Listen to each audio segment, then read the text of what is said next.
loves, it's Kasha Planarista 101.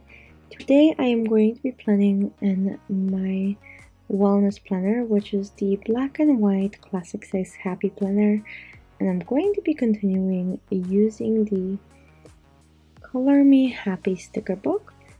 So I'm going to be creating a sort of a rainbow, not quite rainbow, but a little bit of a rainbow effect, and I think it might be pretty great.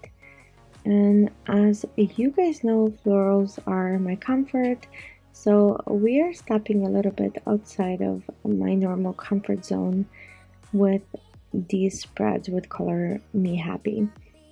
And I wanted to say, if you are already subscribed to my channel, thank you so very much, and if you are brand new, welcome. I truly hope you like it here, and if you do not forget to subscribe. I would love to have you here every single week to plan with me. I hope you enjoyed this video. Here we go.